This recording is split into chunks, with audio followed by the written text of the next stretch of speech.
राम राम कैसन बा हम रविजा। तो आज हम बात करेंगे झारखंड के 5 सबसे महत्वपूर्ण खबरों के बारे में। तो चलिए शुरुआत करते हैं। सरकारी प्रारंभिक स्कूलों के छात्र छात्राओं की पढ़ाई दूरदर्शन के डीडी झारखंड चैनल पर शुरू हो चुकी है। हालांकि सभी डीटीएच प्लेटफॉर्म पर यह चैनल उपलब्ध नहीं है। ऐसे में चाहकर भी बच्चे दूरदर्शन के माध्यम से पढ़ाई नहीं कर पा रहे हैं। इसको देखते हुए उपायुक्त ने जिले के 4 केबल नेटवर्क को पत्र लिखा, जिसमें जल्द प्रसारण करने का निर्देश दिया है। डीसी ने कहा कि 11 मई से 10 जून तक दूरदर्शन से पठन पाठन सामग्री का प्रसारण होगा। यह प्रसारण सप्ताह में 5 दिन सोमवार से शुक्रवार तक होगा। दूरदर्शन पर सुबह 10 से 12 बजे तक और दिन के 1 से 2 बजे तक प्रसारण हो रहा है। सूचना एवं प्रसारण मंत्रालय के अनुसार सभी लोकल केबल नेटवर्क पर दूरदर्शन के सभी चैनल निःशुल्क प्रसारित करने का निर्देश है। दूरदर्शन झारखंड के प्रतिनिधियों से जानकारी मिली है कि अभी भी कोई लोकल नेटवर्क इसका अनुपालन नहीं कर रहे हैं। इन केबल नेटवर्क को भेजा पत्र city cable network Shanti Bhavan, Den network Mittu road, Manthan broadband service private limited Shastri Nagar और GTPL cable network Dhanbad. Jharkhand शिक्षा परियोजना परिषद की ओर से शुक्रवार को डीजी 7 कार्यक्रम के अंतर्गत राज्य परियोजना निदेशक उमा शंकर सिंह की अध्यक्षता में वेबिनार का आयोजन किया गया। इसमें 150 से अधिक नामांकन वाले स्कूल के करीब 45% प्रधान शिक्षक शिक्षिकाएं शामिल हुई। इसके अलावा सभी कस्तूरबा गांधी बालिका विद्यालय की वार्डन और जिला स्तरीय पदाधिकारी भी शामिल हुए। इस दौरान व्हाट्सएप, दूरदर्शन और यूट्यूब के माध्यम से सरकारी स्कूलों के बच्चों की ऑनलाइन शिक्षा पर चर्चा की गई। बताया गया है कि राज्य में 25 लाख में 12 लाख बच्चे अब तक जुड़ पाए हैं। कंटेंट ज्ञान सेतु से भी लिए जाते हैं। डीजी 7 में झारखंड के अलावा राजस्थान, हरियाणा, एमपी भी शामिल हैं, लेकिन सबसे बेहतर झारखंड कर रहा है। 70% स्कूल व्हाट्सएप ग्रुप से जुड़ चुके हैं। इनमें 75% नियमित कंटेंट बच्चों को भेज रहे हैं, वहीं 40% नियमित नहीं भेज रहे हैं, जिन्हें भी नियमित भेजने का निर्देश दिया गया है। अब तक करीब 10 लाख अभिभावकों को जोड़ा जा सका है। मुख्यमंत्री हेमंत सोरेन ने फिर दोहराया कि झारखंड में लॉकडाउन 4 पर निर्णय केंद्र सरकार की गाइडलाइन के बाद लिया जाएगा। केंद्र सरकार के गाइडलाइन की समीक्षा के बाद झारखंड में छूट पर विचार किया जाएगा। मुख्यमंत्री ने टाटा ट्रस्ट के उपक्रम ट्रांसफॉर्मिंग रूरल इंडिया फाउंडेशन के प्रोग्राम मैनेजर करीम मालिक एवं श्यामल संतरा द्वारा उपलब्ध कराए गए 8400 पीपी किट व अन्य सुरक्षा उपक्रमों को लेने के बाद शनिवार को अपने आवास पर मीडिया से बातचीत की। मुख्यमंत्री ने कहा कि राज्य में स्वास्थ्य सुरक्षा बेहतर बनाए रखने के लिए टाटा कंपनी का यह सराहनीय पहल है। उन्होंने कहा कि कोरोना वायरस जैसे वैश्विक आपदा के समय औद्योगिक घरानों, स्वयंसेवी संस्थाओं, सामाजिक संस्थाओं के लोग आगे बढ़कर सहयोग कर रहे हैं। इसके लिए वो धन्यवाद देते हैं, क्योंकि इस घड़ी में एकजुट होकर भी महामारी पर विजय प्राप्त किया जा सकता है। उन्होंने इस लड़ाई में सुरक्षा उपकरणों, चिकित्सकों, स्वास्थ्य कर्मियों और सुरक्षा कर्मियों को उपलब्ध कराए जाएंगे, क्योंकि वर्तमान समय में मेडिकल उपकरणों की भारी संख्या में राज्य को जरूरत है। इस अवसर पर पेयजल स्वच्छता मंत्री मिथिलेश ठाकुर भी उपस्थित थे। राज्य की उपराजधानी दुमका भी कोरोना मुक्त हो गई। जिले में 5 मई को 2 मरीजों का कोरोना संक्रमण का रिपोर्ट पॉजिटिव आया था। डीएमसीएच में इलाज के बाद यह फिर से नेगेटिव हो गए। इसकी पुष्टि दुमका के उपायुक्त राजेश्वरी बी ने की है। यह दोनों सरैयाहाट के रहने वाले थे।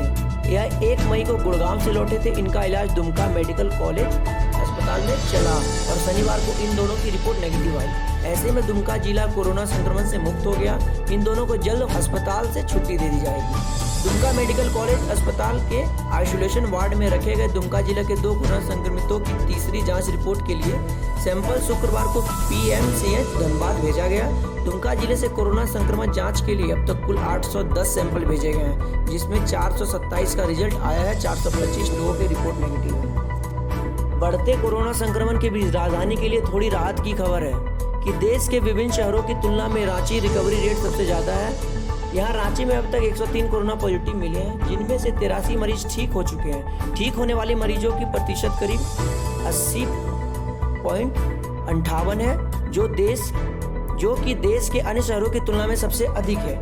इनमें से कई अपना 14 दिन का क्वारंटाइन पीरियड भी पूरा कर चुके हैं। मरीजों के स्वस्थ होने के मामले में सूरत, जोधपुर, भोपाल और कोलकाता जैसे शहर रांची से पीछे है। वहीं एक्टिव कोरोना केस के मामले में अब गढ़वा नंबर 1 बन गया है। यहाँ अब एक्टिव केस की संख्या 85 हो गई है। राजधानी का रिकवरी रेट यहीं रहा तो अगले 2-4 दिनों में रांची रेड जोन से बाहर हो सकता है। कोरोना संक्रमण के दौरान क्वारंटाइन सेंटरों में की गई व्यवस्थाओं को लेकर वरीय अधिकारियों को निर्देशित किया है कि पौष्टिक भोजन के साथ साफ सफाई और लोगों के बीच सामाजिक दूरी का अनुपालन सुनिश्चित करें। सबसे महत्वपूर्ण, इन सेंटरों में रहने वाले महिलाओं विशेषकर बच्चों का विशेष ख्याल रखें ताकि उन्हें किसी प्रकार की समस्या ना हो।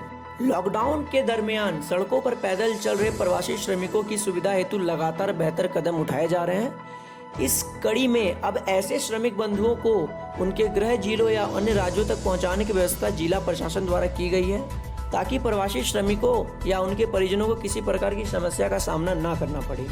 इसको लेकर आप सभी जिला वासियों से अपील है कि सड़कों पर दिखने वाले प्रवासी श्रमिकों की जानकारी संबंधित प्रखंड स्तरीय हेल्पलाइन नंबर पर दें ताकि तुरंत ही उनकी मदद की जा सके। ट्रक पर सवार होकर मजदूरों का झारखंड आना जारी है। शुक्रवार की रात ट्रक से 12 मजदूर महाराष्ट्र के रायगढ़ जिले से मांडर पहुंचे। इसके अलावा भी कई जिलों के मजदूर इस ट्रक पर बैठे थे। पहुंचे मजदूरों ने बताया कि ट्रक वाले ने 1,70,000 रुपए किराया लिया और बताया कि उनके जगह से पहले ही उन्हें नीचे उतार दिया गया। इसके बाद वह किसी तरह अपने स्थान को पहुंचे। वहां उन्हें रिम्स जाने के लिए कहा गया, पर वाहन की कोई व्यवस्था न होने की वजह से सभी मजदूर अपने घर चले गए।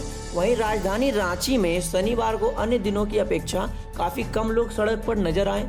लॉकडाउन के साथ ही गर्म मौसम की वजह से लोगों ने घरों में ही रहना उचित समझा।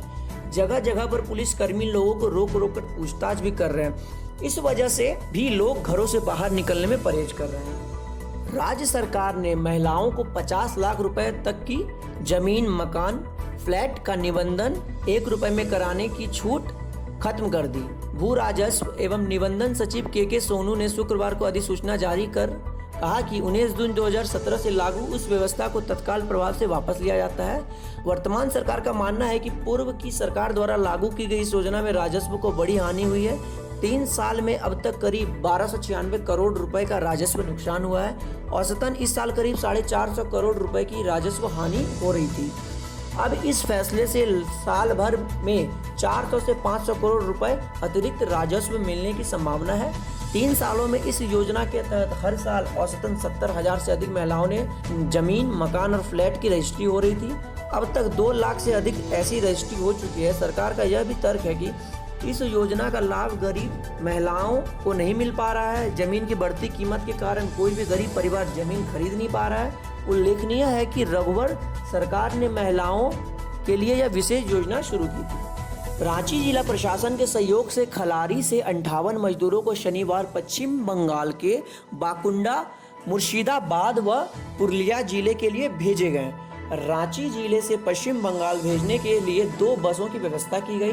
खलारी से भेजे जाने से पूर्व मजदूरों की जांच व थर्मल स्क्रीनिंग की गई। बीडीओ नूतन कुमारी ने बताया कि बसों से सभी लोगों को रांची हाथगढ़ा बस स्टैंड भेजा गया, जहां से जिले के अधिकारियों ने पश्चिम बंगाल के अन्य मजदूरों को भी इन बसों में बैठाकर रवाना किया। उन्होंने बताया कि खलारी ब्लॉक के सभी जन प्रतिनिधियों व सोशल मीडिया के माध्यम से पश्चिम बंगाल जाने वाले लोगों की जानकारी देकर रजिस्ट्रेशन कराया गया था। इसी तरह बने रहिए कैशन बा के साथ। हम आपके लिए इसी तरह अच्छे न्यूज़ लाते रहेंगे। धन्यवाद।